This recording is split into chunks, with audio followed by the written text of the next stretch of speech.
Hi, and welcome to Hope Through Conversations, where we have open, respectful dialogue on a multitude of topics in an effort to educate, empathize, and create positive change. I'm your host, Rose Colarossi. In this edition of Hope Through Conversations, I sit down and have conversations with my Black girlfriends, Black men, and Black associates in order to give some insight into their world and their perspective. I have been so sad, so angry, and I have never felt so ignorant these past few weeks as to what my Black friends and family have been experiencing their whole lives.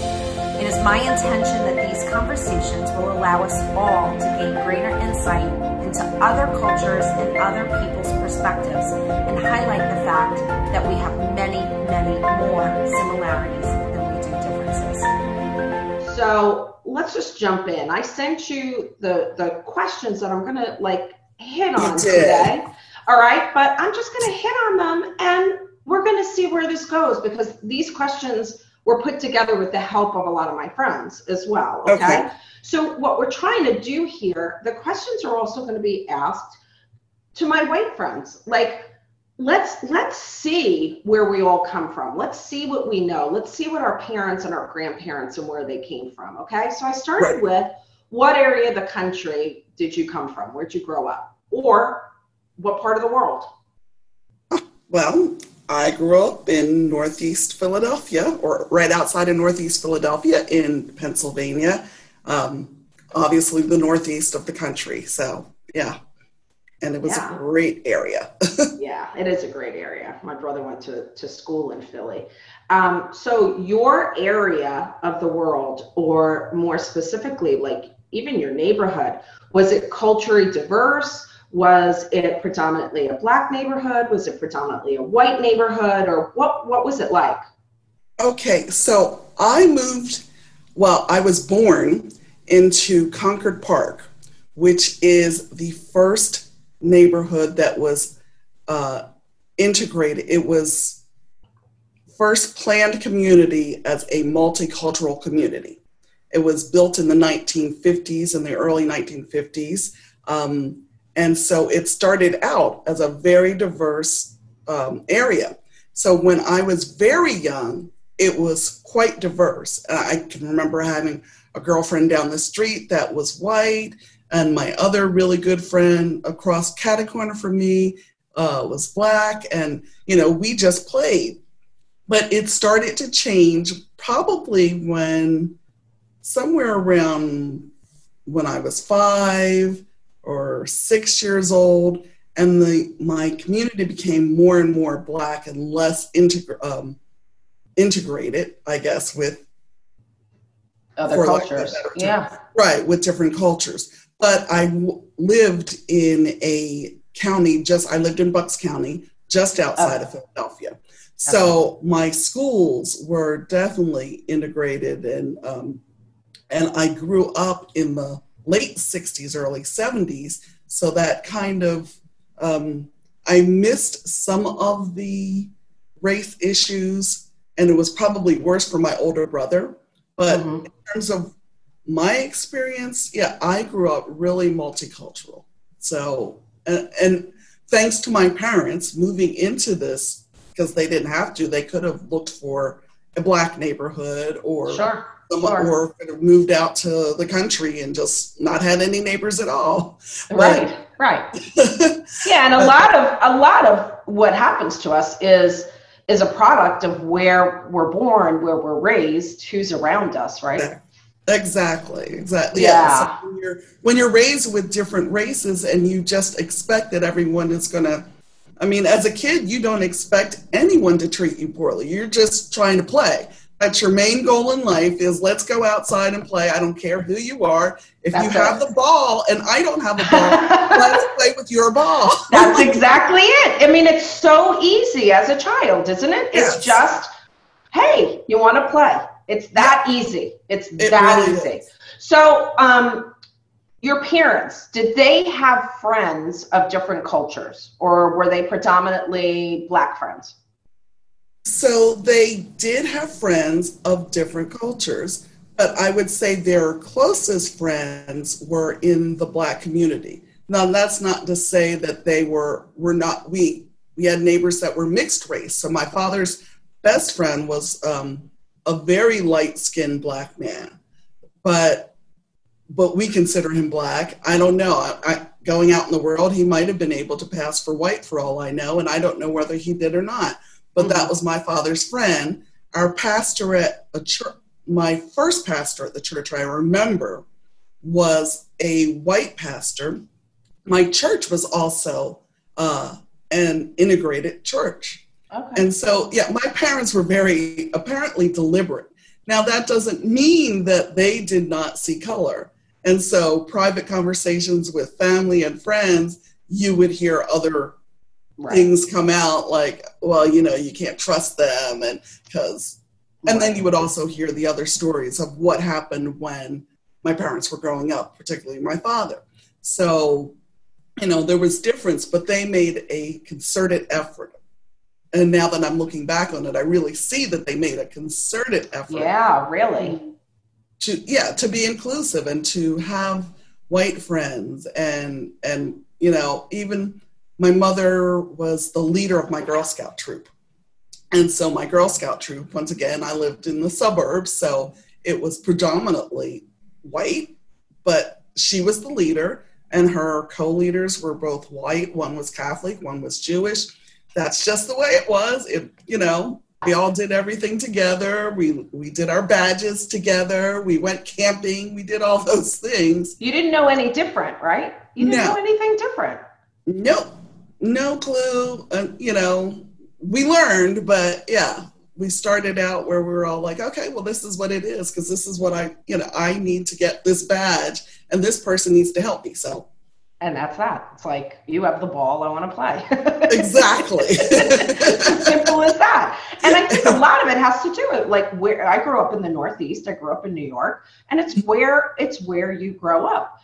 So, so the next thing I want to ask you, was there racism in your family? And this question is actually twofold, right? And came out of a conversation with one of my girlfriends last week. Right? So was there racism in your family towards, you know, people that were not Black? That's number one. And then was there racism within your family? Because a lot of white people do not realize that that does occur in terms of skin tone or shade or whatever. So do you want to speak on either one of those? Okay.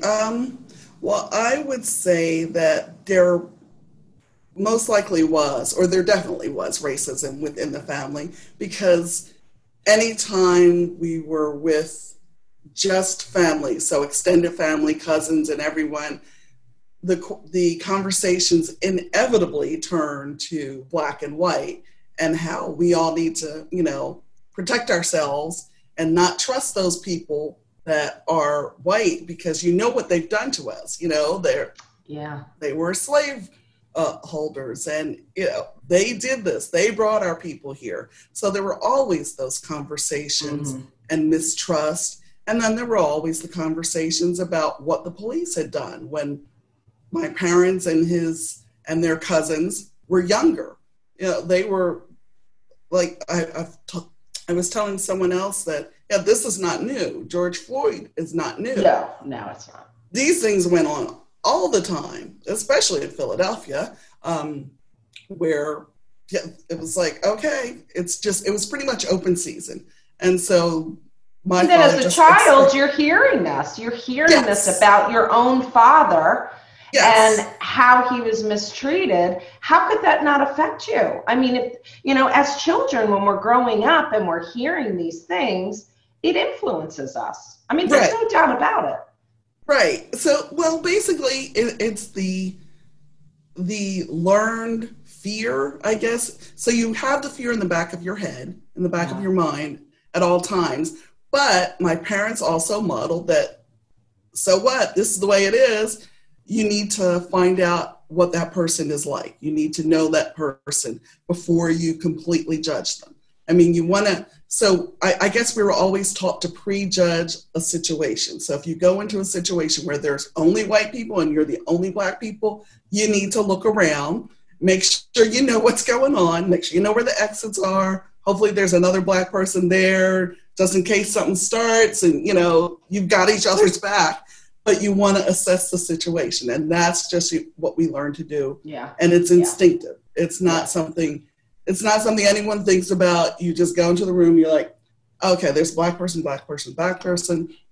I'm fairly safe. And then you start talking to people and then you can completely relax as long as no one's, you know, a little crazy. We all have this learned fear, right? From our parents, from their grandparents, right? And as much as we keep trying to evolve, and hopefully we have, there is, like you said, in the back of your mind, what your parents said about anyone, right? About anyone and any danger and whatever. As much as you want to make that judgment based on that person and their character and where you are, it is a situational a lot of times where you're like, okay, how safe do I feel? And it's sad. I mean, let's face it, it's sad. It's sad, but it is a fact right now. And that's where I think all of these conversations hopefully are going to lead to a place where everybody looks at one another and says, listen, our differences are much less than our commonalities. I mean, we know that. We know that when we meet someone and we connect and we care about that person, we love that person, and we don't want harm to them. But that's still ingrained. I mean, so much of what we learned as children is ingrained. So let me ask, go ahead. And I was just going to say, it was funny that you asked them how comfortable they would be going into a black neighborhood. I guess the thing with black people is that we don't have a choice. You don't. No, I know that. You Every don't. time we go out, it's the majority is. I know. We had this. My girlfriends and I had this conversation, and my black girlfriends are like, guess where I have to go all the time? Exactly. You know? and one of my girlfriends who used to teach with me on Sundays at church, you know, she's, look around. It's predominantly white here, you know. So imagine you walking into a predominantly all black church and there's just a few white people. So it's really trying to empathize and put ourselves and go, really, how would I feel about that? And not just being so busy. So my pastor and a pastor of one community that's down the block from me. So our church is, I would say, I don't know, 80% white and maybe 20% black. I don't know what the ratio is, but it's predominantly white. And one community is down the block from me, and it's predominantly black. So I love Priscilla Shirer. I do her Bible studies. I love listening to Tony Evans. I love their whole family. If you don't know who she is, she's amazing. And I have invited, she'll do these events every now and again at churches. They're live events where women come together and we pray for one another as like 5,000 women coming together and just laying our hands on total strangers and just praying for one another. It's beautiful. And so I've always invited girlfriends and whatever. So I've been to one community, but I didn't know it was predominantly a black church. I've been there several times. I didn't even notice. But that's also because of where I grew up and who my friends are, you know. But anyway, this pastor was saying, and I thought they're good friends. And he said, one of the things that I've kind of tried to tell my community, your community, is most Black people are looking out of binoculars while most white people are looking out of bifocals. Oh. So you're looking up here as a white person and everything looks great. And every now and again, you'll look down and you'll see something that isn't so great, but then you'll pop your eyes back up. And he said, and again, that's not all. When we say this, we're not saying all. There are so many people that are seeing it and are trying to do their part. But that's what tends to happen, right? So yeah. So then one of the conversations, like I was saying, was my girlfriend was talking about that there was racism within her family, depending upon her skin tone. And I was like, okay, this was new for me. Out of all these years, here I am, over 50. And I said, what do you mean by that? And I don't know if you ever experienced that, but then I was speaking to another friend of mine on the phone 2 days ago. He's going to be on the show. And he said, oh, yeah, Rose, absolutely, this does occur. Not in all families, right. But he described it. And you tell me if this is, he said, it typically depends on who the grandmother's favorite is. And he said, and if you think about it, who is she going to gravitate towards? It's going to be the child that looks most like her. So if she's a very dark-skinned, maybe it's the most dark-skinned child in the family. And then the other children kind of feel like left out. He said, that is what happened in my family. And so, and my girlfriend said that she always had self-esteem issues about her coloring because of what happened in her family. Did you experience that? And she said it's called colorism. Yes, and I've heard of it, but I did not experience it really because most of my immediate family had, I guess, had passed away, and most of our family was darker. Now, my cousins who were really light-skinned may have noticed it more.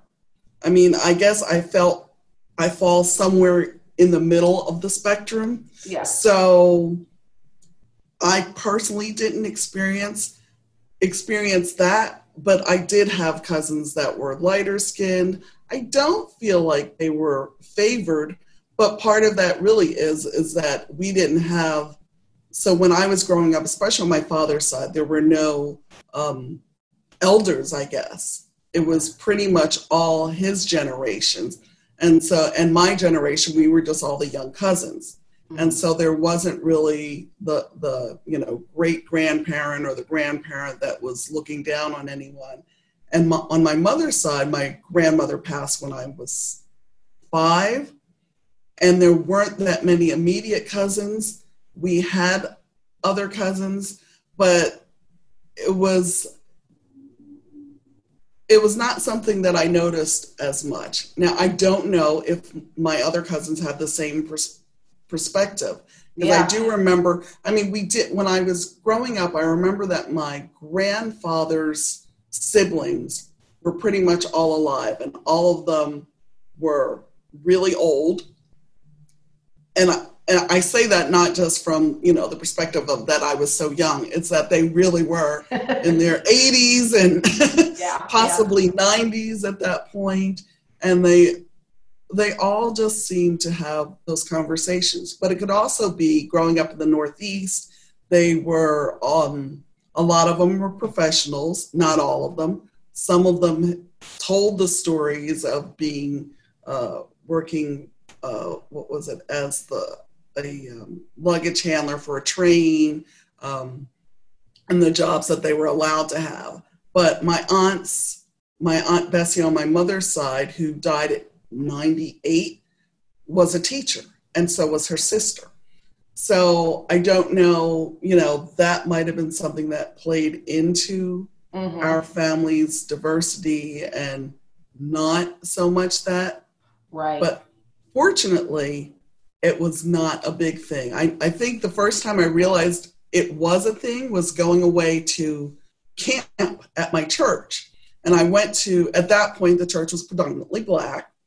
And we went with a group of us teenagers, and myself and my cousin were the youngest ones, but there were a group that was quite a bit older, I guess. We were in middle school, or we might have been going into middle school, and they were all in high school, and so they were the cool kids. But there were sisters. One of the sisters was extremely dark. And then her sister, that looked almost exactly like her, was very, what they called high yellow. And so there was definitely a distinction. And I can remember her saying that, you know, she felt a difference for sure, that her sister was treated better, that her sister was the pretty one, that, you know, and they looked exactly alike. The darker one, or which one? The lighter was one treated? was the lighter one was considered prettier than the darker one. And they looked, to me, they had the same forehead. They looked identical. They had the same lips. They were just different colors, but they were pretty much the same person. They were different ages. I think the darker skinned one was older. But yeah, I can remember her saying things when we were discussing things at camp regarding the color of their skin. And that was really my first, I didn't realize until then that it was that big of an issue in my community about the color of the skin. Wow. Yeah. I mean, I learned, I'm going to continue to learn, right? I had no idea. If she hadn't shared that, none of my girlfriends had ever shared that with me before. And like you said, it may not have occurred in their family. And that's why we're having this discussion. It's not blanketed, you know? I mean, we all have family things that go on, family history and what happens in our family versus just a blanket of our culture, right? So when was the first time that you can remember that you were treated differently because of the color of your skin? Or do you ever? Yeah. Oh no, I remember. I definitely remember. I remember, so I was, I think 9 years old, selling Girl Scout cookies, because that's what you did as a Girl Scout, with a friend of mine who was white. And after we finished selling the cookies, it was near her home, and she lived in what was predominantly a white neighborhood. I wouldn't say it was totally, but because it was a newer community. But after we finished, we decided we were going to ride our bikes home, and I think her mother picked up the cookies so that we wouldn't have to worry about trying to carry them and ride. And as we were leaving, these little white boys came out and decided they should use the N-word at me. And that was the first time I had ever been called that, because I really didn't realize that people still did that. I'd seen it on TV. I heard my parents say things, but they never used words. They never used, you know, the N-word. They never used curse words. They would use so-and-so, or they would make up other words in order to fill in things. Right. But yeah, that was my first time, and it stuck with me for so long. And my friend was she was not thrilled at all. She was, you know, I think she was ready to fight, but I was just like, I just want to go. I just want, you know, let's go. It's not just a word. So, I mean, did you go home and tell your parents right away, or did you? I did not. I never told my parents. And part of it, and even now if there are experiences, I never want to tell someone like my parents or even my husband, because I don't want them to get upset, go over, get into something and end up dead or in police custody. And so I never know what to do with it. So I just carry it. And even then, carry it with you. Yep. I just either I sweep it under the rug. I mean, now I have learned that I will pray, and I will pray for that person as well. And that changes my heart, and hopefully it has some effect upon them, whether they know it or not. I love that. But as a 9-year-old girl, to be called that word that penetrates, I can only imagine. I mean, I just listen to it. It makes me sad and angry that you even had to go through that. But then to carry that, because you don't want to sadden, burden your parents. You don't want your dad. I'm sure you were worried. What if your dad went out there? Right. You know, and, so yeah. Yeah, and tried to Yeah, and I didn't even tell my brother, which I used to tell him a lot of stuff, but I didn't even tell him that I guess for the same reason. And, Yeah. it hurt. It was like you could feel the pain, but what was there to be done? So it was just like, let's just go. But it did help me and my friend to have conversations with my friends at a young age. We were very diverse and we talked about everything. And that was awesome. So we could talk and do those things. I just can't even imagine a young girl at 9 years old having that happen and then not be able to talk to her parents because she's fearing the safety of her parents. And you probably didn't talk to your brother because of the same thing. And you're worried that the safety of your brother. And that's what I think a lot of my white friends don't even think about. If something happens to them, they run home, they tell their parents take action, and they can go protect them. So right. Not to even have that, this is a domino effect. It just goes so much right. deeper than what I think a lot of us truly understand. And that's why we're having this conversation, to hopefully, bring this awareness to people that this has happened, this is still happening. And we have to have the conversation, not only you and me right now, but anybody who ends up watching this, to have a conversation in their home, to have a conversation in their business, to have a conversation with their friends. Again, we talked about this in the beginning. Yeah, it's uncomfortable for some people, but we have to sit in our uncomfortableness, because when we're uncomfortable, that's when I believe the greatest change happens. Right? And we learn and we grow, so yeah. All right. So I already know the answer to this. Do you have friends that are Black and white and all different cultures? When you went away to school and how did, you do? I know you do, because we're friends. Yes. Yes, I do. Yes, and I always have. So I've always gone to, I never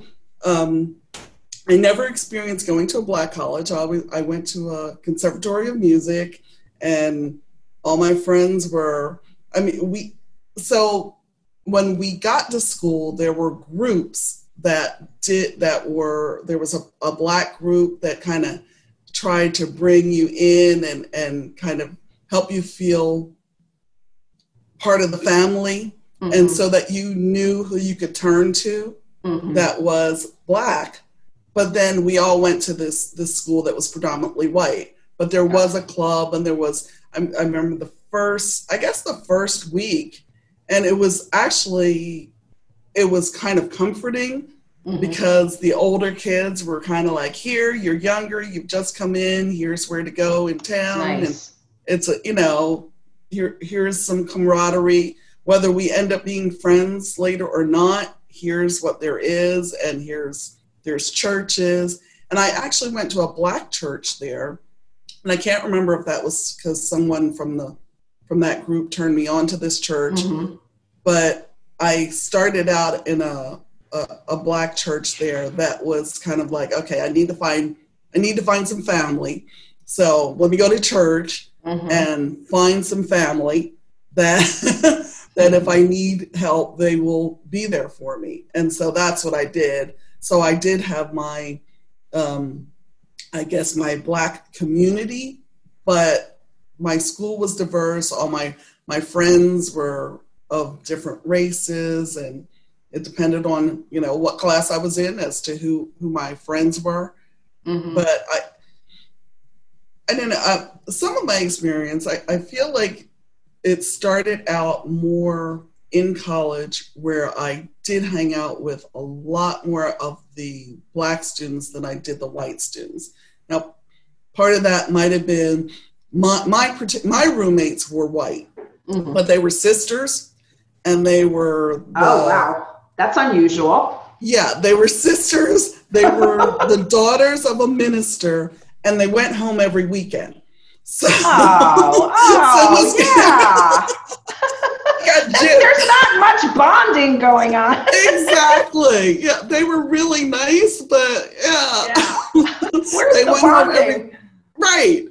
So I hung out with the people that invited me places. Sure. And that happened to be a lot of the Black students at first. Yeah. Now, did you ever experience, obviously, I'm not going to say anything's obvious, right? So if you ever brought home, I don't know if you've ever dated someone of a different color or a different culture or a different background. Have you? Not really. I remember wanting to, but it never, like I was best friends with a guy in high school that was the younger brother of one of my brother's friends and they were a white family. My brother was possibly dating his sister. I don't know. I was too young and I didn't care because it didn't have anything to do with you. I was just more, into what am I getting out of this? Yeah. And so I was really close to this one guy, but we never went out. And I would believe that was because of race, because we were really, really close. We talked about everything, shared almost everything, had a really strange relationship when it came to race. And now I see okay, we were probably playing out stereotypes and things of yesteryear, but we did have conversations. But now that I'm older, I'm like, okay, we probably didn't have that healthy of a conversation, but we did have conversations. Wow. So yeah. So do you think one of the things that came up in my conversations with my girlfriends was one of them had dated a guy who was white, and we talked about whether or not she was accepted by his family and whether he was accepted by her family. One of my girlfriends, it was fine. The other girlfriend, it was not. It was not. So I don't know if it has dated anybody out of the Black community in your family, and if that was accepted, or how that went on, or have you ever been, have you been to a friend's house where they're predominantly white and you felt like you were maybe not wanted there or treated differently? That was something that came up in the conversation. I don't think so, but I'm not sure. So, I know that going to certain friends' house, I didn't see their parents as much, but we were all there, and my friends were diverse. There was a guy from the Philippines, there was me, and then there was, a couple of our white friends as well. One was Jewish, and so we were pretty diverse. We were pretty diverse. But when you talk about in my family, so my brother's first and second wives are both white.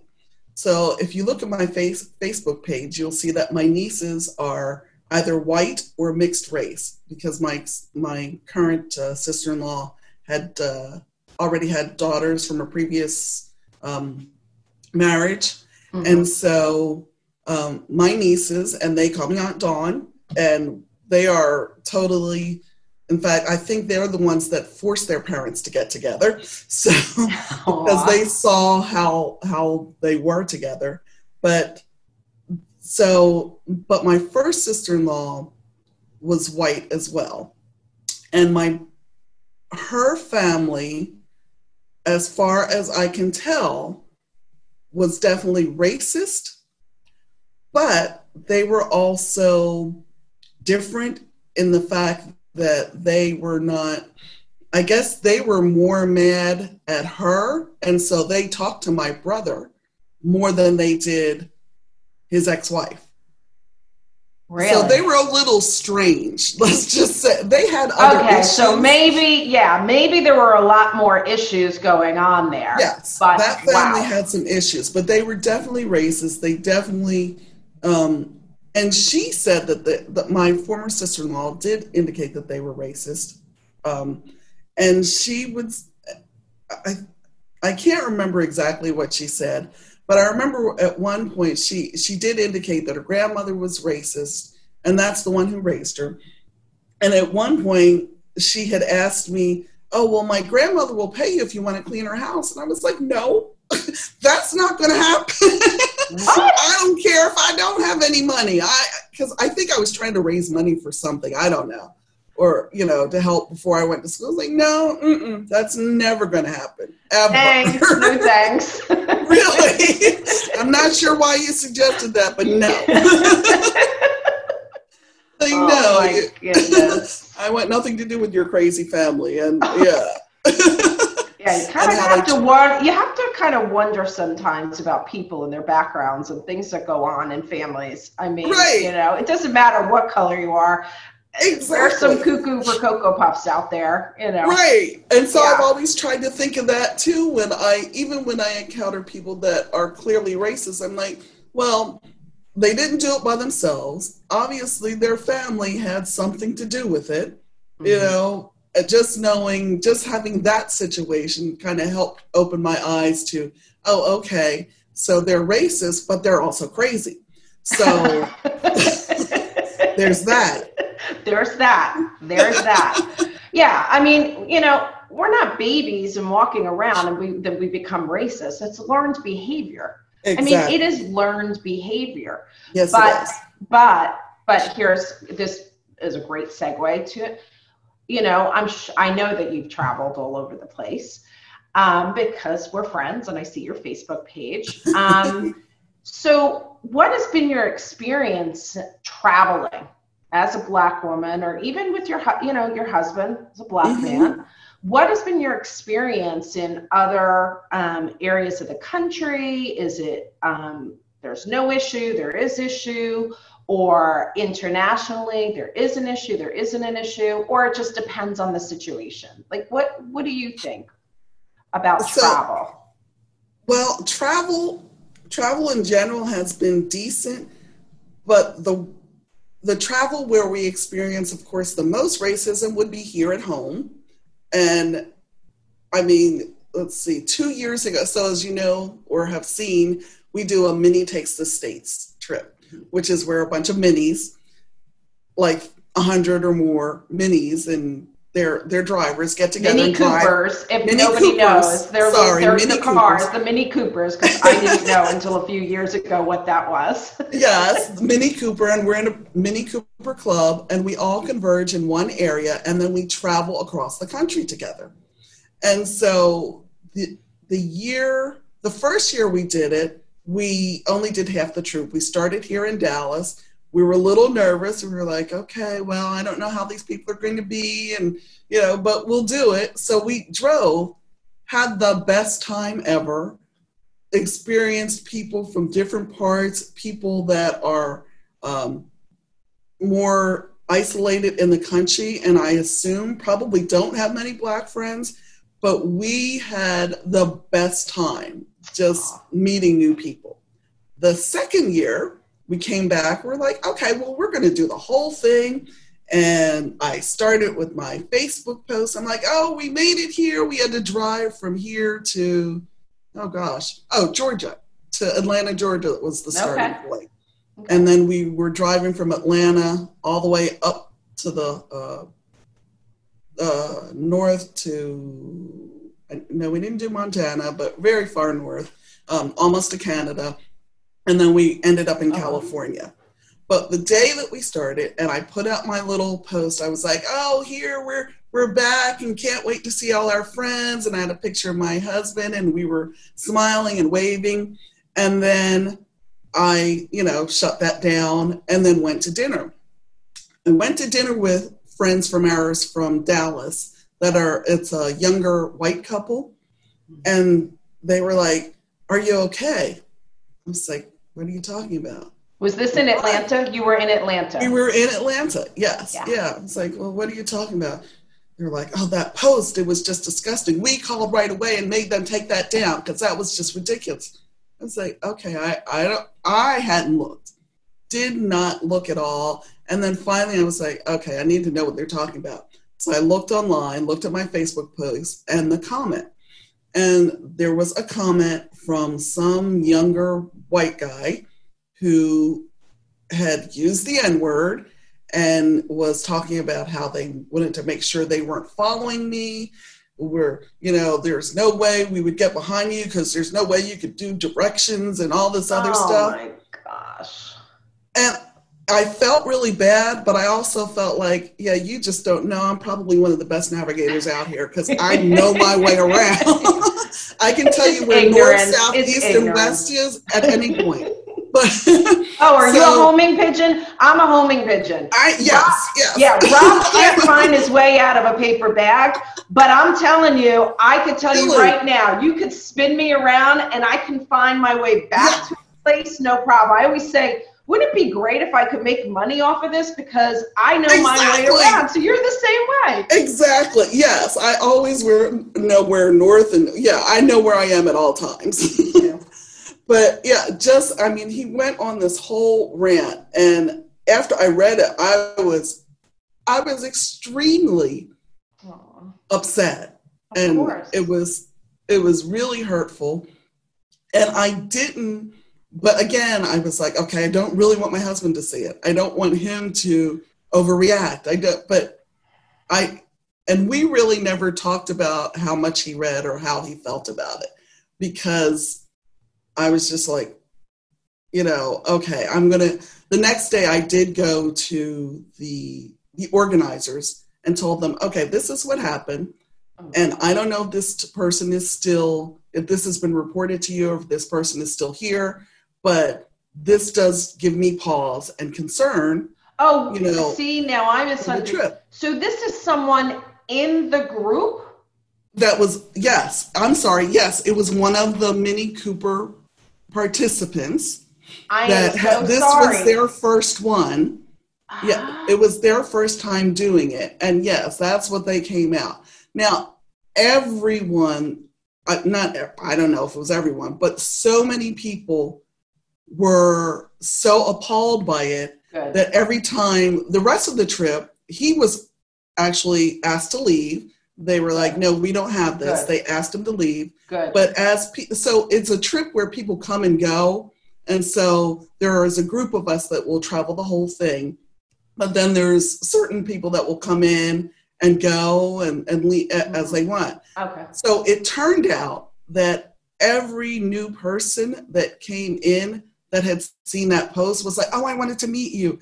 Oh, I just felt so bad, but you're so sweet. And so I ended up with a bunch of best friends. That doesn't surprise me. Really, that are still on my Facebook posts, and I follow them, they follow me. And but it did open up conversation to a degree, because you don't want to make a whole trip about one incident. And that's not what I was there to have fun. Everyone was there to have fun, because it's just flat out fun. But this is what's happened. Like, this is what happened. This is what, I mean, here you are having the time of your life and so excited to go on this trip again. Yes. And it takes one ignorant person to put something up that is so hurtful. And I'm so glad that the whole, as a whole, the majority of people did come up to you and I'm glad that they were asked to leave, because many times we've heard, that, well, I don't want to cause a problem. No, what's right is right and what's wrong is wrong. So I do commend them for asking them to leave. Yeah, no, I appreciated that. And I appreciated all the friends that were, plenty of people were just pounced on that. And we're like, how dare you? And so it was, that made me feel better. And after I prayed for him and let it go, I felt I was fine. But but the initial thing was, it was painful just to see it. I will tell you, growing up in the Northeast, it's a mixing pot. So I grew up first in the city, but then when I was about 10, we moved to the suburbs. And it was all white. I was like, where are the Black people? Where are the, Hispanics? Like, where is it? And my mother's like, this is it, So I went to school and it was predominantly white. And I can remember, you know, I played sports and I would go from school to school and whatever. And to me, there was no issues or whatever, but you could see what would go on. And I can remember having conversations with my mom and her saying, listen, there are very ignorant people in this world, and it doesn't matter what their background is. That's not who we are. We love everyone until they prove otherwise. You exactly. know? The end. I mean, that's all that there is. But I could see, you know, I've always told my children that travel, I believe, is so important because it opens your eyes to what is truly out there. Yes. Right. It really, and in good ways and in bad ways, but it really, I mean, it's helped me tremendously. I love to travel. Yes. One of my girlfriends that I was talking to that's going to be on the show was talking about her and her family. All of them, they could all be models. They're absolutely, she's just amazing. And she said, we were in Italy and we're in this restaurant and we're having the time of our lives. And the woman, the mama of the restaurant, wanted to take a selfie with me. And I was like, oh, because they had been engaging and they really got, you can't help but love her. And they're engaging, whatever. And she's like, I'm thinking, Rose, that she thinks maybe I'm a celebrity because Stephanie is tall and beautiful and carries, she looks like a model. She just does. And she said, I'm thinking she thinks like maybe I'm an American celebrity, whatever. So then she starts, and the mama doesn't talk English. So she's talking to like the daughters or the granddaughters, and the granddaughter said, she's never engaged with a Black person before. Wow. And Stephanie said, Ro, I was blown up. She's like, what? She goes, no, she hasn't. And she just thinks you're awesome. And they're having a great time together. And she's like, you know, at first I'm like, what? But then it's like, this is reality. And the woman like so loved her. It wasn't like, oh, look at me, I'm with a Black person, I want to take a picture. She was really like excited. And Stephanie said, I could see the excitement in her and that it, you know, and there was nothing wrong. She goes, but you know, as a family, did we notice like, okay, we're the only Black family? She goes, but that happens to us a lot. So it's no big deal, you know? But just that statement of, you know, I say to my white friends, okay, now you're in a restaurant and you look around, you go, okay, we're the only white family. Has that ever happened to you?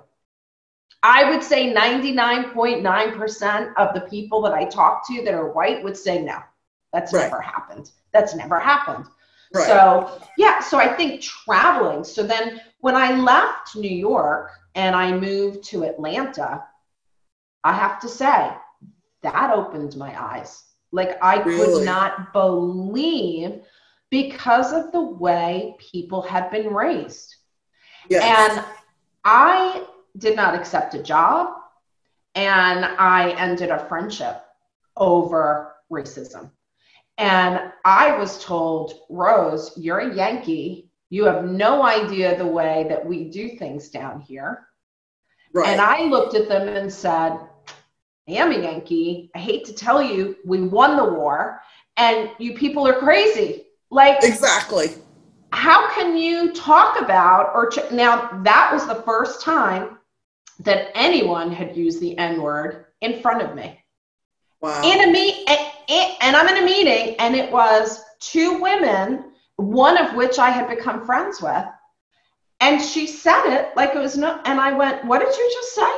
And I go, don't say it again. And she said, oh, you Yankee. I go, oh, no. And and I remember how shocked I was. And like, I remember the feeling, which is why I go, I can't even imagine being a Black person and having that word said to you or to someone that you love. And I remember the disgust and the respect for her it went out the window. And I can remember going home to Rob and telling him, and he was shocked. He was like, what? Like, are you her? What? Like, and I'm like, yeah, and I was told that I don't know the way that things are done here. And they come from generations and generations. And I'm like, where did we move? Like, where are we? Are we in the twilight zone? And so, nothing about Atlanta. I love Atlanta. Atlanta's a great town. But moving Atlanta or visiting different places around the country opened up my eyes to really what goes on generations and generations, both whites and blacks. And then asking my friends, like, wow, does this really happen? Does this go on? And, you know, I'm the person at the cocktail party talking about religion and politics. So I'm the one starting the conversations, right? Because everything else is boring. The small talk is boring, right? And so I'm asking these questions and they're like, Rose, no one ever asks these questions. And I'm like, but how would I know if you don't tell me, or and they're like, well, what am I going to do? Just come out and tell you? And I'm like, well, that's why I'm asking you from a place of love. Like, you know, so I think travel really opens up our eyes to like what's going on. And look at that mama in Italy who never interacted and really engaged with a Black woman. I mean, in this day and age, would you ever think that would happen? And it does. It just does. Oh, it happens all the time. Yeah, I mean, especially when you but as travel. a white person, I can tell you that most white people are like, no, not in this day and age. Come on, we're everywhere. We're on the internet. Like, we travel, we're everywhere. And I'm like, no, not all of us, you know, are traveling. Not all of us are, you know, fortunate enough to be able to afford to travel or to go to different schools or do things. So, you know, a lot of times we're all in our own little bubbles, right? Right. And so I think travel just completely helps with that. So children, do you have children? I know the answer, but go ahead. Yes, I do. I have 2 children and they are older and my daughter travels all the time. And she has still had that same experience. She had that the experience of being the first Black person someone had met in Thailand, I think. She was traveling with some girlfriends who were also Black. And she was like, in some areas, we were kind of like, you know, ooh, wow, look. Like celebrities almost. Yes, for being Black and not doing anything in particular. And, you know, people wondering, oh, are they someone that we should know? Wow. But, yeah, it's just, all right. Just the way it is. So you have a daughter and you have a son. Yes, I do. Okay. So when they were growing up, did you have conversations with them? You know, my girlfriends talk about having to have a conversation, especially with their sons. Yes. And how old was he? And what was that like as a mother, having to have that conversation? Well, you know, I kind of feel like it was a continual conversation because we had the conversation with both my daughter and my son. Okay. My daughter is definitely sensitive to it. And so I feel like we've probably told her more, or we told her more growing up at a younger age, possibly. But also she was a female, so not as, I guess she's more disarming than my son. My son, I feel like we had the conversation, I don't know, probably when he was in elementary school, or that's when it started, so that he would know, like, you can't behave this way, you can't do certain things, you're not going to be treated the same. But it came, and I don't know how much of it he believed, because his friends everyone was diverse. He had Black friends, he had white friends, everybody just hung out, it was fine.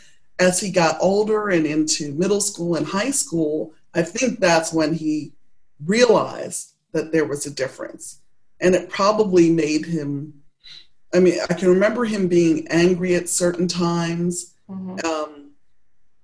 and probably not sharing with us that was part of the anger. I do remember one of his, I remember clearly his teacher in, was it ninth grade? It wasn't really his teacher. No, it had to have been a sophomore year. No, it was ninth grade. And he was having issues. He got in a fight like the first or second day of school. Well, actually, some kid punched him. And I'm still not sure what that was about. But he ended up, he was not the aggressor because my son was not an aggressive person. But he ended up in the nurse's office, and we took him to the doctor just to make sure everything was okay.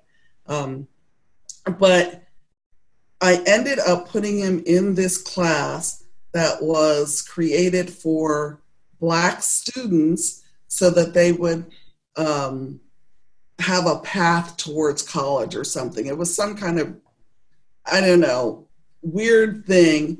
But we ended up putting him in there because he was struggling in classrooms and he wasn't achieving what he could. He's an extremely smart kid, but he was not, the potential was there, but he was not meeting expectations, our expectations or his teachers. And so he was kind of getting in more trouble. So we put him in this class. It was an after school thing. And basically it was really a class that was not meant for him, but for kids who's, this was maybe their first chance of being in college. Both his parents are college-educated people. We were more affluent. The class that they put him in was in a class that may or may not have been less affluent Black students than we were, and in a Black neighborhood where we were in a diverse neighborhood. Okay. So in there, they would allow them to curse and talk like they were at home. I'm like, we don't talk like that. And it was a white woman telling me pretty much how Black people behave. I'm like, what are you wait a minute, hold the boat. Stop watching TV because we don't all speak the same. We are not all from the same place. We don't all have the same education background, whatever you want to say. And that same for white people. That's what's so crazy. It's so crazy. I mean, it's just crazy. Really, it was amazing. I still, and then we pulled him from that school, which he was upset with. But I was like, okay, if that's your teacher, and they think that they're doing you a favor by allowing you to speak Black. To curse? No. Really? To think because that's what you hear. And I'm like, no, that is not speaking Black. That's just cursing. Oh my God. It's just cursing. Speak Black. Oh my God. Really, I've never, so. Oh my gosh. Yeah, so, but his experience was so much different than my daughter's, and he's younger. So his experience, and he had one of the same teachers, and she was probably this teacher's favorite or one of the favorites. She was a really good student, and she was very quiet, but she was very intelligent and wrote really great papers and did everything that everybody said that she was supposed to do, the good girl. And then there was my son, very smart, very intelligent, but I'm going to do the opposite of what you just told me to do because you told me to do it. So I have that son and I have that daughter. There you go. Right. And I have that son. Yeah. And then the older ones are flip-flopped. Yeah. It's hilarious. But my son was treated completely different, than, even though he was still just the nicest person, was not someone that would be threatening. Right. I feel as though that teacher was threatened because he was the only Black male in his class. And he did not do things the same way that Echo did them, where he may have read a book or did an exercise of something, but his mind would think with a different twist to it. And he would pick out a kernel that interested him, and it was not the standard answer you were looking for. He didn't conform. He had his own mind, and Right. I have two of those. Yeah. Yes. But he was really, it was like, oh, he shouldn't be in this class because it was a gifted and educated class, and like, maybe he doesn't need to be in this class. Maybe it's like, no, maybe you need to work harder. But Yeah, maybe again, you need to open your mind a little bit more. Yeah, exactly. you know, the teacher sometimes becomes the student. Right. Those are the best teachers, right? Yes. I believe those have always been my best teachers.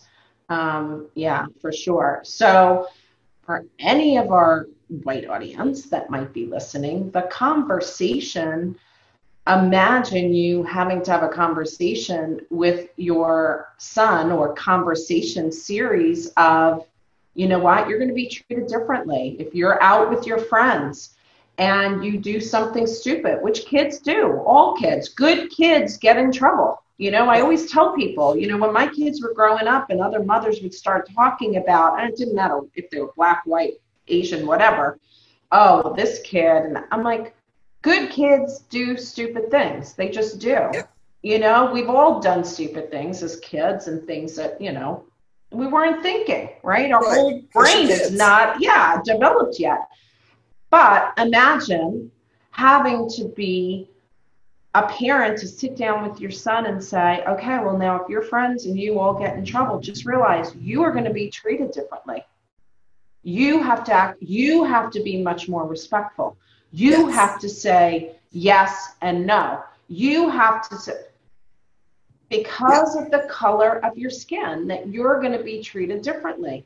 No, who wants to have that conversation with their son or their daughter? Right. I mean, no one should ever have to have that conversation, but that is reality. Yeah. And that's what I don't think a lot of white people know this truly. They may have heard it, or, oh, maybe it's happened in the past, or does that really happen? And I'm not saying all, but there are still some that go, really? I didn't know that this was really happening. We're not judging. We're not saying you should know this or you should know. That's why we're doing this, right? To educate. But my point being, think about being Dawn. Think about another mother having to have these conversations with her young son. It's awful. It's an awful thing, and an awful thing to worry about. So that brings me to my next subject. Listen, as moms, this is what my husband and I talk about all the time, especially with what's going on. I'm like, we have enough to worry about just being moms and worried about our kids. And then they're teenagers, and then they're driving, and then their friends are driving, and they're going out, and they're going to college.